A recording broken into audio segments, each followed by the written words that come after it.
And so I was speaking to a £50 million maker trader. I said, just talk to me about like your process of signing contracts. He said, to be honest with you, we're not bothered about signing them. And I said, imagine him having a non-disclosure agreement not signed, or like your mortgage, right? Is the deed to your house. Your granddad's will. Your granddad's will. You getting it? Yeah. Right. Not... Do you think that we should be saying you have to have a signed contract before you start? I really like. Hello and welcome to episode 166. 66 is my lucky number, so 166 I'm delighted with, of the Own the Bill podcast with me, Paul Heming. I should start saying with me, Paul Heming, and Chris Barber, the amount of times you're on the show now. So we're returning to the Future of Contracting series today. As you all know, for the Future of Contracting episodes, I am joined in the studio by Chris Barber, Chief Visionary Officer at Sealing, a visionary for the construction industry. And as always, I have linked in the show notes an article that Chris wrote on the topic of e-signatures and the death of wet signatures, or as he more eloquently put it, the death of the quill and the birth of the e-signature. Welcome back to Own the Bill, Chris. This is almost your show now, mate. How's it going? Brilliant to be back, mate. Thanks for having me. We should be calling it the Paul Heming and Chris Barber show. We should, but we're never going to do that. It's me, isn't it? I apologise in advance. As you can probably hear, I've got a little bit of the sniffles. So for all of the listeners, you're going to have to deal with this. Chris, you have to deal with my face and my sniffles. So double whammy for you. Let's jump in, mate. Talk to me about the article that you wrote. You've become quite the writer, haven't you? So the death of the quill and the birth of the e-signature. Start me off with a history lesson. One of my favorite. It's my second favorite subject after geography. Well, actually, quantity surveying number 1, geography number 2, history number 3. Talk to me about the history of the signature. Well, Paul, it's very interesting. So the first recorded signature was around 3,500 BC with the Sumerians. Just not an exact date, by the way. And that was in the form of like a seal of a symbol stamped into some clay. And that's kind of considered the very first signature. The signature then, the first written signature in Latin was around the 11th century, like 1069-ish. Not exact date. I might have got that wrong. Pretty exact, mate. Yeah, it's pretty exact, yeah. And then the kind of signature in its form that we know of today, where what it legally signing documents to basically authorize that you'll back this, what you've written or what you're doing, was in like the 17th century. 1677, some kind of parliament. The man who says that you haven't got very many exact dates, you're throwing out some exact dates. And the parliament passed an act that basically meant any kind of wills, contracts would be signed, and that is in its original form. Hasn't really changed much since then in terms of what it actually means. But yeah, for the past few hundred years, it was something that started in the 17th century. So in 3,500 BC.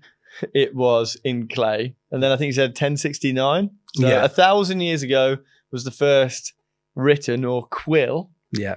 I would argue that for 1,000 years, life hasn't really changed too much. And we've been sticking, whether it's a quill or a pen or a whatever, the signature has been a wet signature for a long time. Along comes DocuSign as kind of owning the naming of digital signatures, right? But let's just call it digital signatures or e-signatures, as you put it. So it's only in 21st century, really, like 1,000 years on, when life changes and we now have the digital signature. And to me, I've digitally signed a huge amount of things. I'm sure everyone who's listening has as well, right? Now, my experience as a subby, yes, guys, I was a subby if I haven't mentioned it before. My experience very much was, and it was painful, right? So even I would be subcontractor and I'd be subcontracting. Majority of my procurement was subcontracting. Still be millions of pounds, right? But I remember that my process would be print out 2,000-page documents. Well, print out 1,000-page document, then copy it, bind it, send it to the subcontractor, my subcontractor, and wait for it to be returned. And I remember I would be like, ring, ring, ring, ring. Guys, have you received that? And they'd say, yeah, we've got it. We're going to go through it. We're going to sign it. A couple of weeks would pass. If I was lucky, a couple of weeks would pass and it would come back to me, right? And when it came back to me, I would plonk it. I can remember the tray. It was like my director's in tray outside his office, pop it there, and you would just walk past it for a week, maybe 2 weeks. You just see it just gathering dust there, wouldn't you? And you'd be thinking, might go in there and ask him if he can sign that, but he'll sign it eventually. Like, just days pass. And then my experience, and I'm going to ask you about yours, but my experience would then be my subcontractor would call me up and say, there's a variation, mate. It's quite a big one. And we're only 2 weeks in, but this variation has landed. And I'd say, it's in your contract. And he would say, huh? I haven't signed it. We haven't got a signed contract right now. And, there might be a bit of a to and fro about things. We'd probably ease things through, but we'd end up having an argument about something which could have just been solved if it wasn't sat in my director's in tray gathering dust. So you have been both a main and a subcontractor. I can only talk to one. Just talk to me about your experience with wet signatures. Oh, okay. I'll talk to you about it. It sounds like we were working in the same office from your experience when I was a subcontractor and probably main. But when I was a subcontractor, I remember when like order day, they used to arrive and there'd be quite a daunting chunk of documents that just get landed on your desk. So you're receiving this quite intimidating block of paper on your desk. And you're like, I don't know what's included. Have we included for all these items? And you just look at it and it just is a bit of a mammoth task. And you probably would put it to the side and think, I'll deal with that another day, because it's just a mammoth task to go through each and every single item. Not appetizing, is it? Yeah. And then you'd have to go through it and it might be tabbed up where you need to sign, and your boss might say, have you checked it, the terms, and you just a lot of back and forth, like manually trying to collaborate on this order that's come in. And then you've got to package all that back up and then send it back to your client, essentially. And then there'll always be that grey area of like, did you commence, or you might be not agreeing on some terms and they withhold the payment because you haven't signed the contract, and it just becomes a bit of an uncomfortable situation. For no reason, right? Yeah. And as a subby, so that was as a subby, wasn't it? Yeah. So say as a main contractor. So, and as a main contractor, I lean more into your main contractor's experience here, because you've been a main contractor, I haven't. So as a main contractor, you would send out your contract. Is it like, is the experience that I described with my subcontractors exactly the same? I would say it's quite similar, yeah. So when I was main contracting, I always issued an order. I never had anyone commencing on site without an order. Ever. Come on. No. When I was making contracting, no one started without an order. We had that kind of procedure in place, even at that organisation. I mean, some people may not have done, and they kind of made sure that never happened again. But I was always of the one, because I remember being a subcontractor, I wouldn't want to be commencing on without an order in place. So I had that mindset. No, I want to have that order in place because that's what I wanted when I was a subcontractor. It's certainty. It's not back of a fag packet. No one's going to pull out last minute. It's a kind of defined set of rules you're gonna comply with from both sides. So I was always of the mindset, look, that order needs to go out. But it was so hard getting it together, and I didn't have the capacity to kind of get it signed properly. So seldom were they signed or completed contracts, but they were always issued, and I'd have to just do it electronically for speed, because I didn't have enough time to print it all out. And yeah, because it was about it. Exactly. So and so I was speaking to a £50 million main contractor, a serious main contractor. They're not billions, but they're a serious main contractor taking on serious risk. Everyone knows what it's like being a main contractor. It's not easy, right? So £50 million main contractor, that's 3 or 4 projects a year, 10, £15 million, big chunky projects, risky projects. And I was quite surprised actually, because they said to me, I said, just talk to me about like your process of signing contracts, because I know through C-Link you issue contracts, yada, yada, yada.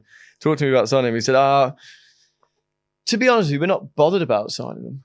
And I said, you're not worried, like, what do you mean you're not bothered? I was a bit taken of, as I am now, like a bit taken about, what do you mean you're not bothered by signing them?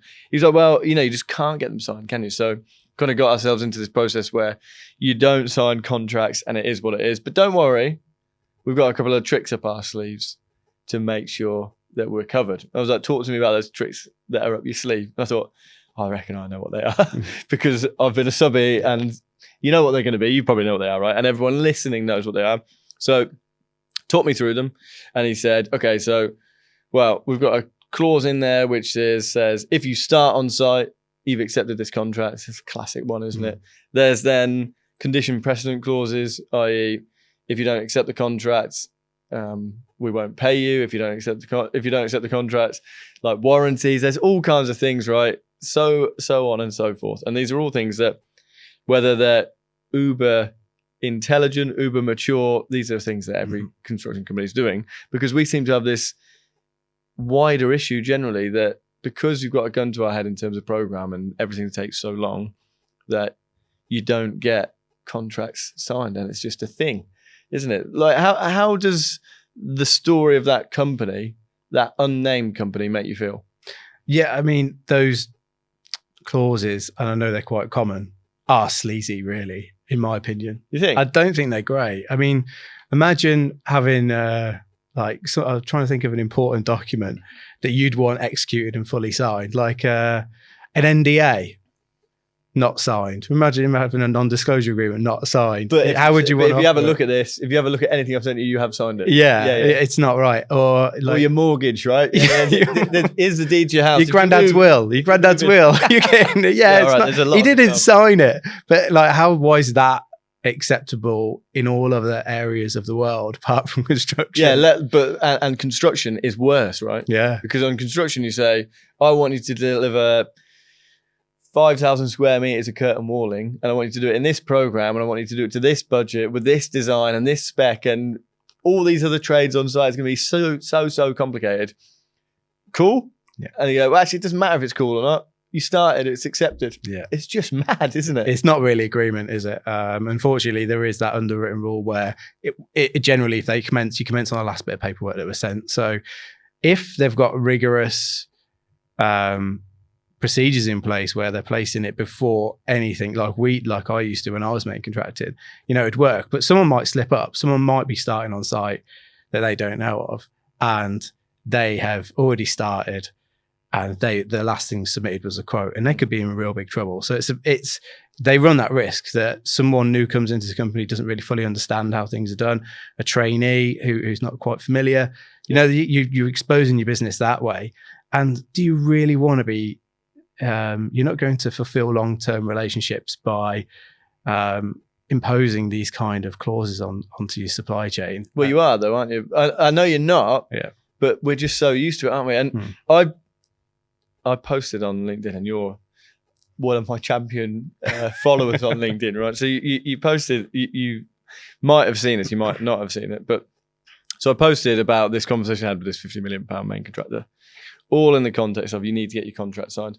I had two responses that were really interesting to me. One was Sarah Fox, and Sarah Fox, absolutely amazing legal mind.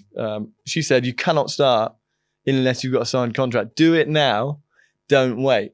And she's absolutely right. I completely endorse it. But then at the same time, she hasn't been a main contractor with a gun to her head in terms of program. And it's really difficult, isn't it? So you kind of have to proceed, right? Yeah. So there is that point. And then secondly, I had a subby respond to me and say, irrelevant if they sign it, if they're still going to renege on the contract anyway. And I thought, I was kind of like, what do you mean?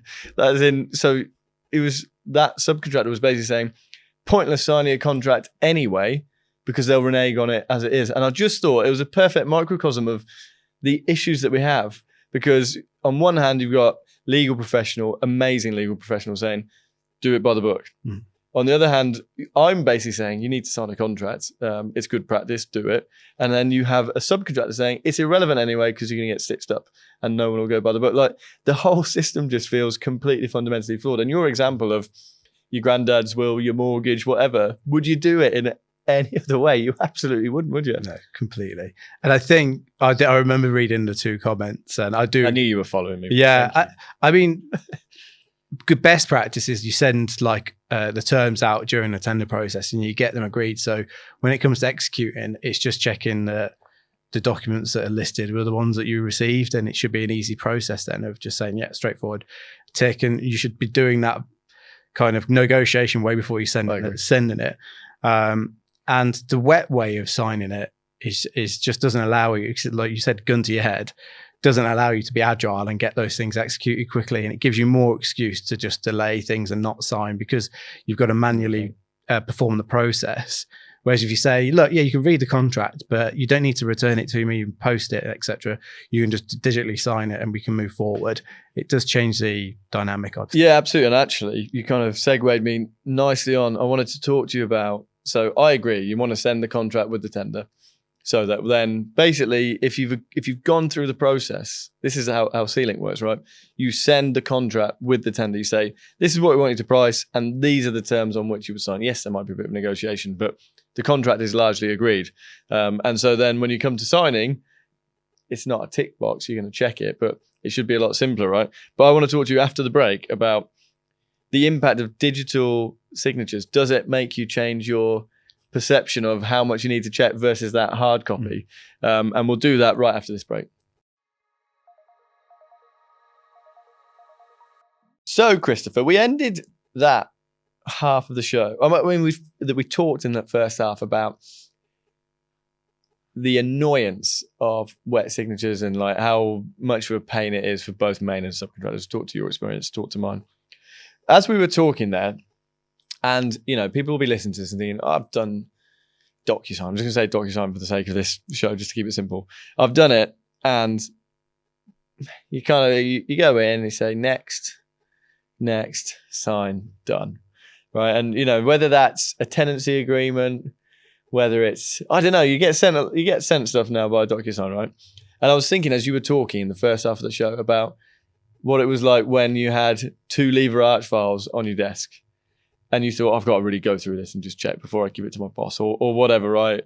And do you think, because we're promoting the e-signature here for many good reasons, do you think there is something that the e-signature takes away from your desire, even like your mental capability to go through it? When it's, I've speak to my own experience, I'm much happier looking at something hard copy than I'm looking at something digitally when it's particularly like a contract. So I find it harder personally to look at it on screen. But what are your views on it? Yeah, I think you're touching on something there that does resonate. When it's on your desk and it's a big old document, you feel compelled to kind of run through it in detail. It's easy to digest because you can flick through the pages, annotate, mark it up, sticker.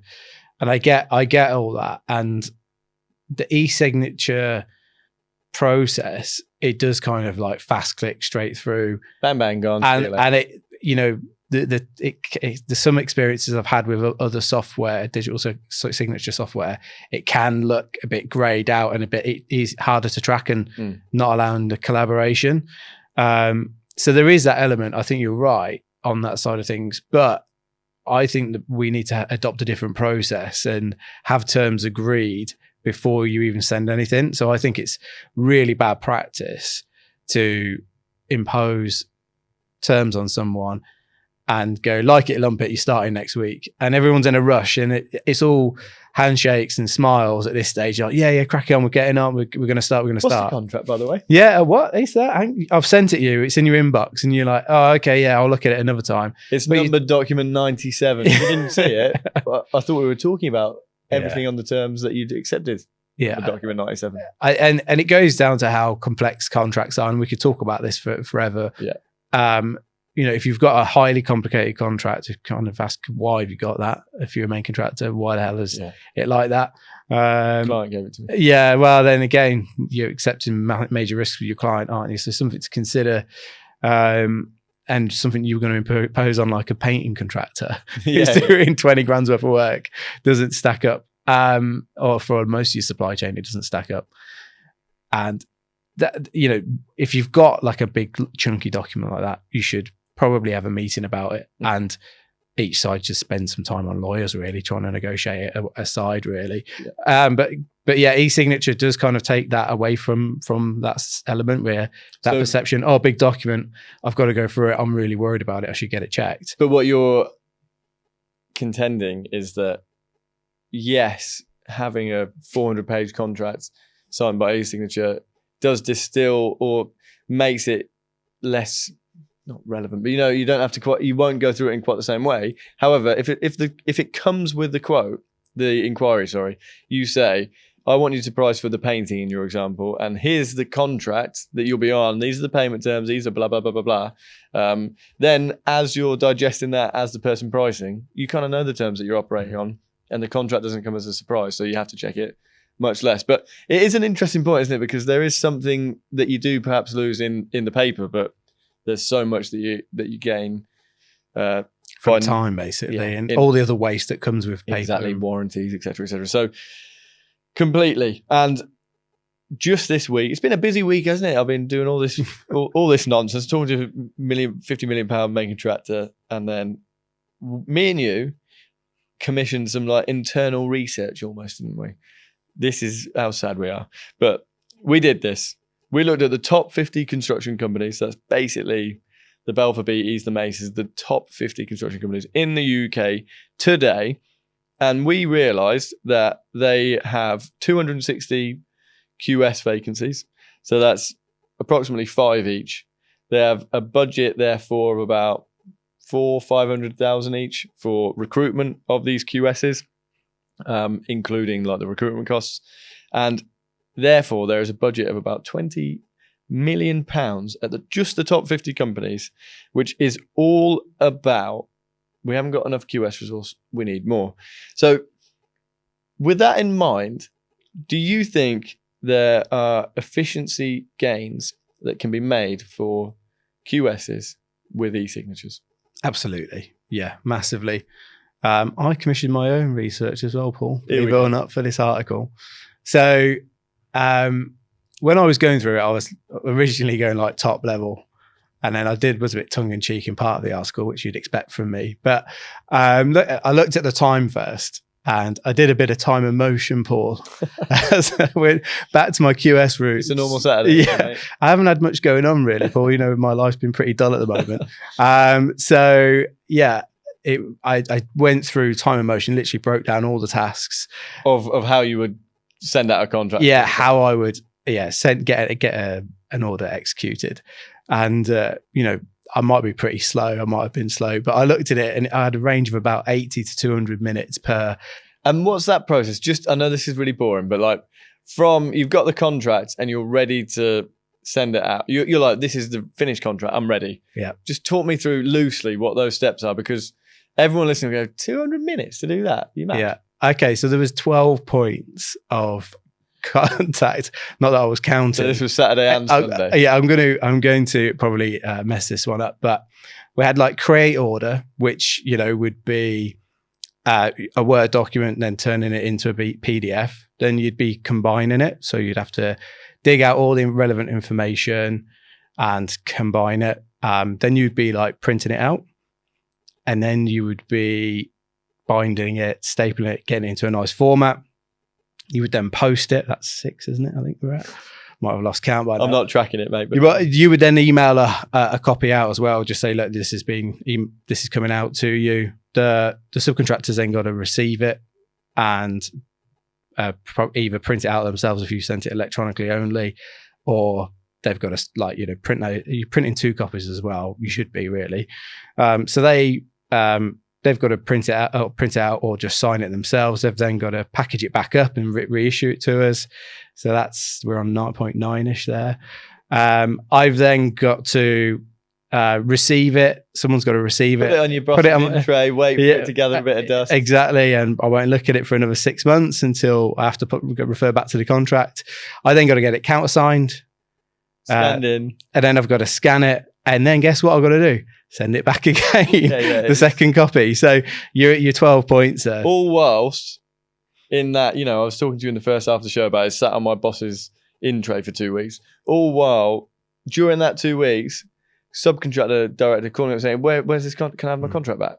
I'm like, sorry, mate. Yeah, I'll chase him. Yeah. Right. Like, there's just you do think, it's only sending a contract, right? But it takes forever, and all during that period of time, all hell's broken loose on site. Oh, it could be, couldn't it? Yeah. But it is mad, and so there's a lot of, and it's that thing nagging away at the back of your mind, like a distraction, like, it's something that's not ticked off, and it's something irrelevant. You agreed it 30 days ago, so why isn't it signed? Yeah, like the chapter is closed, but it's a never-ending story, isn't it? And there's so many reasons why, beyond just that process, why you don't want to have a wet signature contract. Because I'm going to you're the main contractor, I'm the subcontractor, right? We've gone through the admin of that all that time now. So I've been calling you up saying, have you signed my contract? Have you signed my contract? Finally, I've got back the hard copy, right? Fast forward 1 month. That hard copy, it's in my business, in my office. It's in your business, in your office. And you come into site and you say, how's it going, Paul? How's the job going? Okay, well, I've got a problem. Variation. There's 2 variations here. Variation over on elevation A, variation over on elevation B. In your mind, you're like, that isn't a variation. Well, obviously in your mind, because you're a main contract US, right? But you're thinking that isn't a variation. And in my mind, I'm like, it absolutely is. And instead of you just getting your phone out and saying, just while we're here, Paul, let's go through this, because I'm pretty sure that plant room is in your scope of works, and I'm pretty sure it's in your signed contract. So let's just stand here together now and just get this digital contract up that we both signed. There you go. There isn't a variation. Instead of that happening, the process is, I'm not sure. Let me go back to the office and find out, and I'll come back to you tomorrow or the following day, right? And then that is a never-ending story. Like, it's maddening, isn't it? When you think about it, like, it kills us.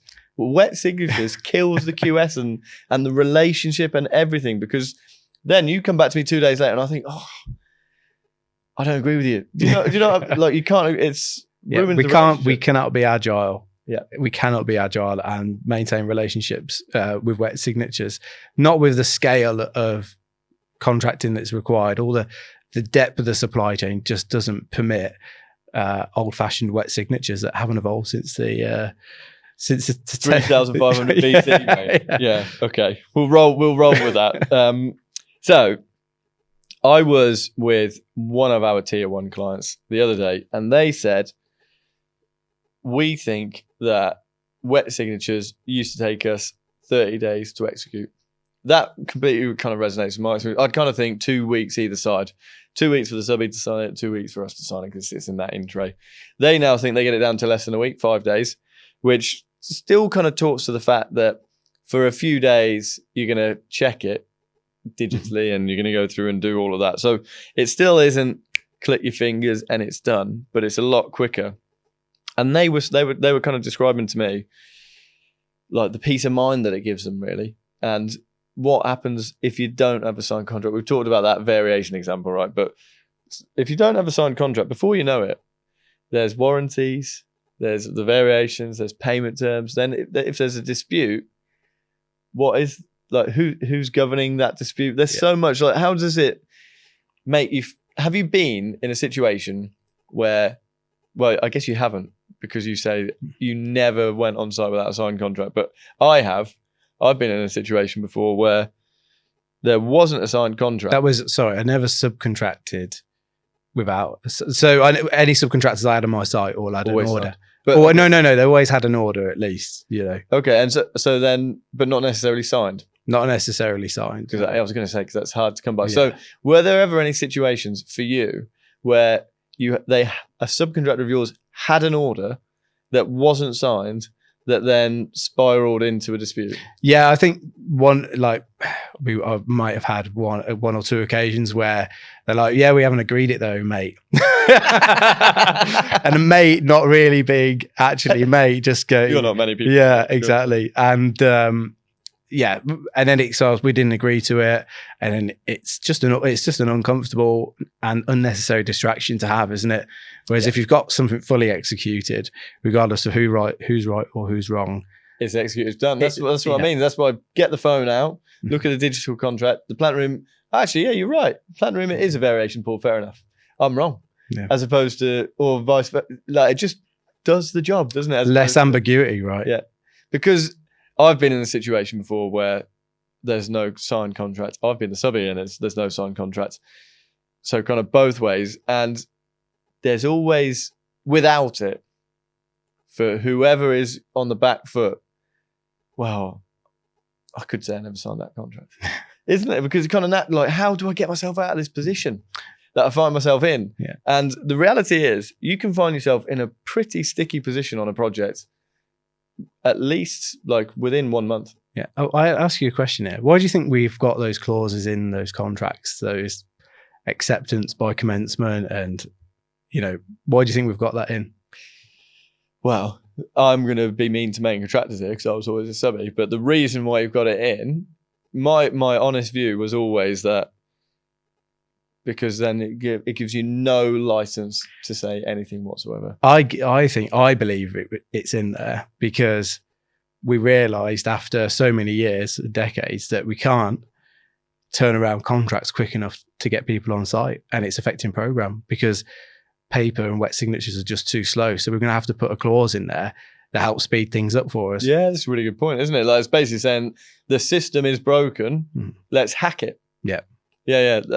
That's. I think that actually kind of proves the point, doesn't it? That this is how broken construction is at times, isn't it? Like I've said, what's this, episode 166? I must have, for anyone who's listened to all of these shows, I've paid for the amount of times I've said I'm a subcontractor, basically every episode at least 10 times, or the amount of times I've kind of despaired with where we are in construction. This is another one of those points. I think you're absolutely right. The reason we have acceptance by commencement is because some lawyers said many years ago, well, we can't get people to sign contracts, so let's just make them accept it by either that or condition precedent, which puts a gun to their head. They're not going to get paid unless they do it. What are we doing? Well, we've solved it, haven't we? At C-Link. Talk to me about, all jokes aside, so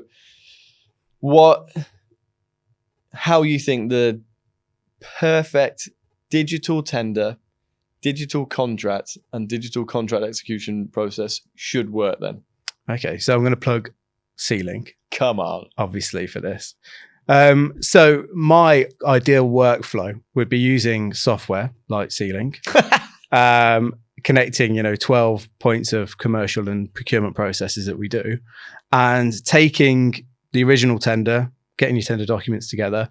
And if you've not got like a really risky contract, because your client hasn't imposed one on you, you could go without sending the terms with it. But maybe a good option here is, I'm going to send you the small works order. Here's just a blank copy of it. So you get to see it, and it's not a surprise. You go through that workflow. You have your subcontractor's return. You go for your pre-let meeting. In that pre-let meeting, you bring up the terms and you say, look, we share the terms with you. Would express any conversation there. If there needs to be a follow-up on some of the terms, you do it then. You're then using our software that collates and consolidates all that information that you've got together, right from the tender information. It pulls everything through into one place. You then execute that order with all the preset. Subby's already seen it. All they need to check is the information that was sent matches scope, pre-let, the scope and the drawings and the information. Is that what you've received up to date, and you've allowed for all those requirements up to that date? Yeah. And then as long as that matches, you're good to go. And you send it through our integration. It goes out. The subcontractor has a bit of time just to check it. Couple of days, right? Yeah, it has just to check the information, and that turnaround of 30 days if you're lucky, right? Yeah. That turnaround's less than a week, and you can be agile as a business. You can be reactive to situations. You can get people on site, and it's a much more collaborative way to do things. Yeah, and digitizing the entire process, and not only do you have all the benefit of the quality of the process that you've gone through, then when me and you were on site on day 20 on site, pull out your phone. What was the digital contract? There you go. We signed. This is the one we both signed. Plant room is in there. Yeah. Pull, The variation is yours. I apologize for what I said, and I agree with you. I completely endorse. And also, go on. The audit trail you've got, right? So, you say you're pulling out your phone, you're kind of referring to an audit trail, but you've got a complete oversight from start to finish on our software, where you can take it from audit all the way to tender and track exactly what happened. So when it comes to that variation, you can really kind of expose it. You're not even looking back at what was in the contract, because they might say, I never agreed to that. But you could go back to your meeting minutes. You could go back to the original tender. So you've got... Was the plant room there? Was it not there? Et cetera, et cetera. Did you have a problem for plant room? Don't get me started. It was always a bit of an annoyance, but we won't go there. One kind of final question. Just talking to you about what you said about your old company, where you would never not have an order. You'd always send the order, but it might not get signed, right? That makes sense, right? The best you can do as a senior QS is at least get your order out. You can't guarantee that you're going to have it signed. And then just talking to Sarah Fox's point, do you think that we should, as a collective, as an industry, stop starting on site without contracts being signed? And yes, 30 days down to 5 days with digital signatures, e-signatures gives us a better chance. Do you reflect yourself, now that you're not running projects, you're running a software company, that maybe the better tact, and it's really hard to say this, right? You've got a gun to your head from your bosses, from the client, from site, whoever. You've kind of just got to get the order out and get on with it. Do you think that we should be saying you have to have a signed contract before you start? I really like that idea. I'd like to get the definition of commencement, because there's ways you can commence as a subcontractor on a project. Is it physical stepping foot on site? Did you mobilize and get some plant on site? Yeah. Did you, what is that definition? Did you provide some working drawings? Did you provide a sample? What is commencement? I'd love to really understand that. And Sarah, if you're listening to this, if you could provide us a comment, that would be fantastic. As far as I know, she's currently cycling across the place, which is having much more fun than thinking about commencement. But in short, I think we have laid out in this conversation why wet signatures are holding us back as an industry, why the industry has created a hack by saying acceptance by commencement. That you've little penny drop moment for me there, mate. You explained that. I completely agree. And how you can improve as an industry through e-signatures. That's not to say that it's perfect. There's challenges with it, but I definitely think that it's a way for us to improve. I will be back next week. Chris will be back in 4 weeks. He's started to make this place his own. If you want to talk to us about anything on the show, you can click the show notes, book a 15-minute call with either of us. We'd love to meet you all. We'd love to show you our digital e-signature integration. I've also linked a 5-minute video in the show notes, which talks about the product. And also you have got Chris's Death of the Quill article there as well. Chris, I will see you not in 4 weeks, but we will hear from you in 4 weeks, mate. Thanks for coming on again. See you then. Cheers, mate. Cheers. I'll be back next week, guys. Catch you then. Have a great week ahead.